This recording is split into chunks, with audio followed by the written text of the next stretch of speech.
So, do not rob children of their childhood. Do not rob young people of their youth. Siyempre, mga maingay magtawanan, mga magakaslaw ko minsan. Ano mo gusto mo kumilos na parang 60 anyos? Darating din naman siya doon kung hahaba buhay niya. Doon na siya kikilos as 60 anyos.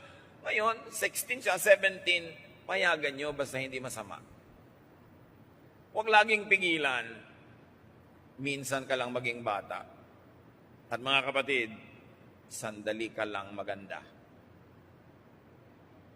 Sasandali kang mukhang ubas. Alam nyo na yung kasunod, di ba? And then all your life, mukha ka ng tsampoy. So habang mukhang ubas ka, pag-enjoyin mo yung sarili mo. Kasi mawawala at mawawala yan.